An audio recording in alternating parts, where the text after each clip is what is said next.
All I ask is a merry yarn from a laughing fellow rover, and a quiet sleep and a sweet dream when the long day is over.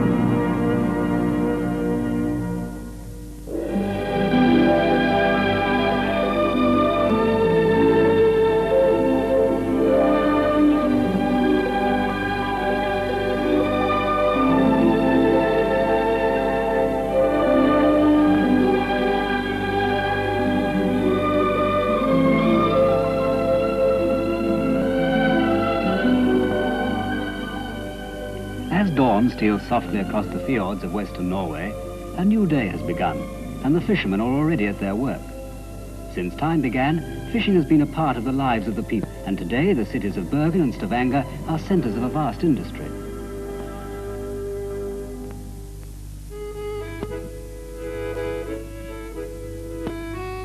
Bergen, Norway's second largest city, has for centuries dominated her western seaboard.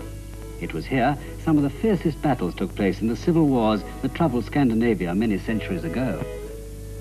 There are few remains now of the 30 churches that stood here back in the 13th century, but evidence of thriving commerce.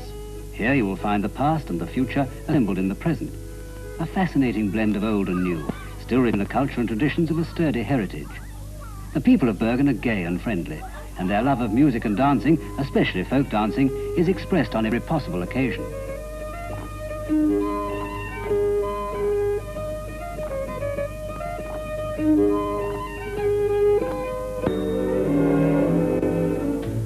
If you fly south from Bergen, you can reach in 40 minutes the lovely old city of Stavanger, which stands guard like a proud sentinel over an island-studded bay. Stavanger, with its fine deep harbour, contains one of the largest and busiest shipyards in northern Europe and is a regular port of call for large transatlantic liners and vessels of all. Here, as in Bergen, fishing is a major part of the economy, and over a third of the population earn a good livelihood from this great industry. In the last 40 years has become a leading contributor to world markets. The town has unique enchantment, a charming blend of old fishing village and modern progressive city, with a picturesque market by the quayside, where the inhabitants of Stavanger come every day to buy anything from cod to candy. Relic of a bygone age, this cathedral, built by Bishop Reinald of Winchester in the 12th century, is one of the rare examples in Scandinavia of Anglo-Norman craftsmanship.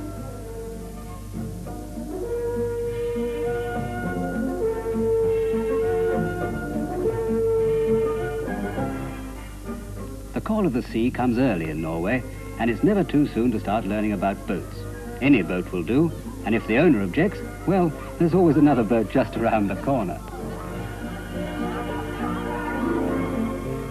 Stavanger has the only school of its kind in the world, a technical college built by the fish canning industry, where young students become specialists in the most up-to-date methods of factory management, food hygiene and quality control.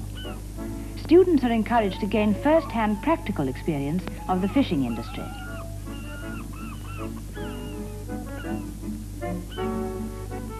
This is part of the Silden bristling fleet, whose annual harvest comes from the clear, deep waters of the fjords. The shoal is located and gathered into a huge net called a purse seine, over 1,000 feet long and 180 feet deep. When the edges are drawn together, they form a gigantic purse or pocket, which holds all the fish. Samples of the fish are taken at once and carefully checked for size and quality.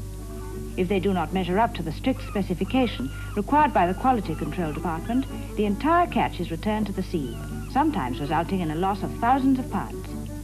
The purse seine net is towed slowly into shallow waters near the shore. Here the fish are transferred into a smaller net and left there for several days. This is a process known as thronging. The skipper of this boat has landed more fish from his nets than any other boat in the fleet. A typical fisherman, he lives only for the sea, and his name has become a legend in the quiet harbours where seafaring men gather. Silt is difficult to catch as the shoals move about so quickly, and for this reason, most of the boats have been equipped with an echo-sounding device that measures the depth of the seabed. Anything coming in between, like a shoal of fish, is shown as a dark patch on the chart. For these men, fishing is not just a job, it's a way of life, and nothing on earth would induce them to give it up.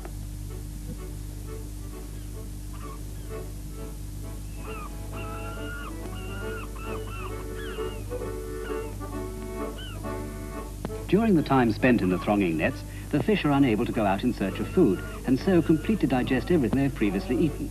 This means, of course, that they are thoroughly clean inside when the transport boats arrive to take the fish to the factories.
Spawned in the North Sea, the tiny fish are attracted by the clear crystal waters of the fjords and the myriad plankton carried in by the Gulf Stream. The plankton, which contains vast quantities of microscopic vegetable and shellfish life, is the original source of vitamins and the favourite diet of the silled and bristling shoals.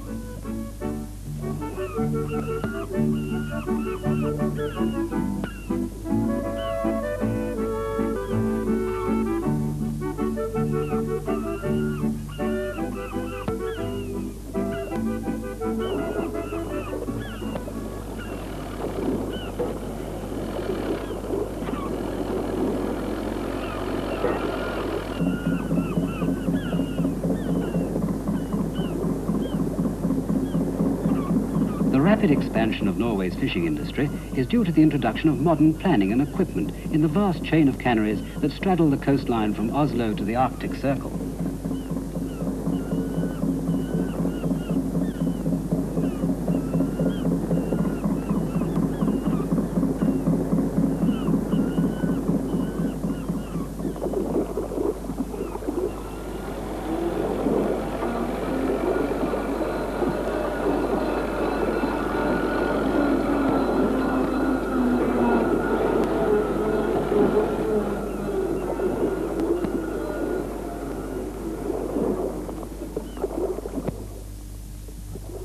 The sill is washed under high-powered jets of water to remove all the scales, which incidentally are later collected and used in the manuimitation pearls. Thoroughly cleaned, the sill is carried to a grading machine, which ensures that only fish of uniform size go forward for processing.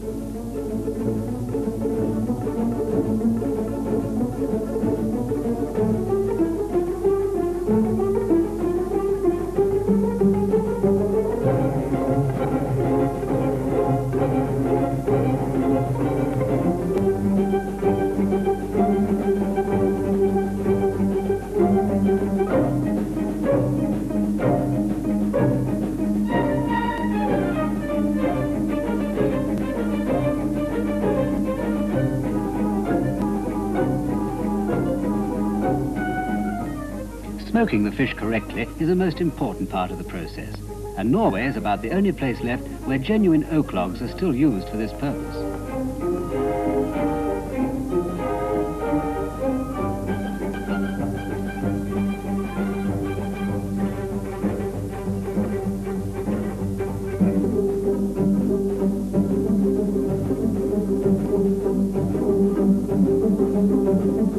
Richly flavoured from the smoking ovens, the little fish are trimmed on this machine and conveyed to the next operation where they are carefully packed into tins.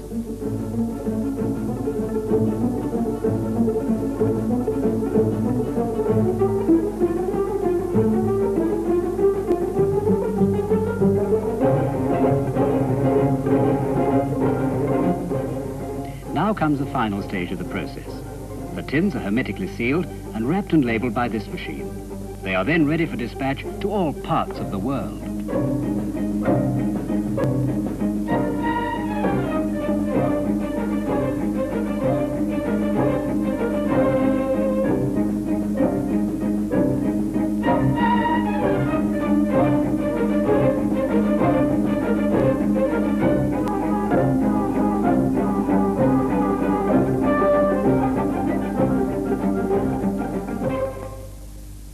After the factory process, samples of fish are taken from each cannery and sent to the quality control department, which works in close contact with the research laboratories.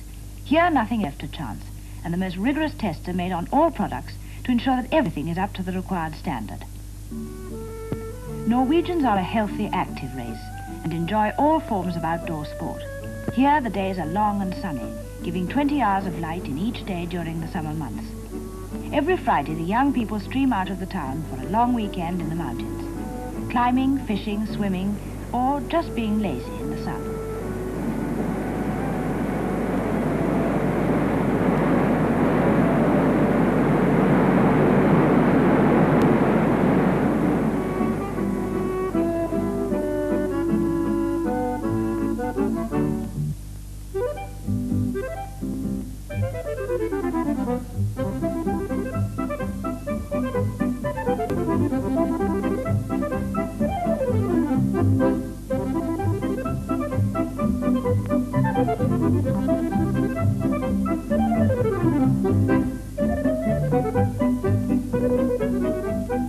It's only a few hours' climb from the warm, scented valleys filled with fruit blossom to the high, crisp mountain peaks with their carpets of dazzling snow. Snow? I hate it. Most people think of Norway as a paradise for winter sports enthusiasts and forget that the warm currents of the Gulf Stream provide a summer temperature often as high as southern Europe. Here in Stavanger, you can choose your ski, high on the mountain slopes or the blue waters of the fjords. And if you're really energetic, you can always manage both in one day.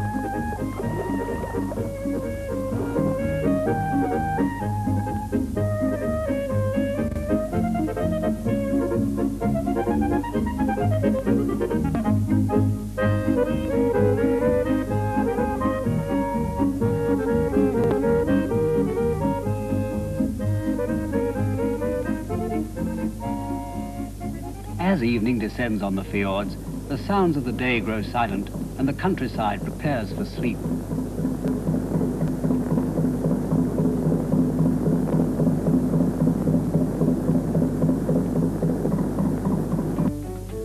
Nightlife in Norway is catered for everywhere, including the best hotels, and Stavanger can boast of one of the finest and most luxurious in Europe.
Lies the rumour that Norwegians don't eat very much. At last the long day draws to a close.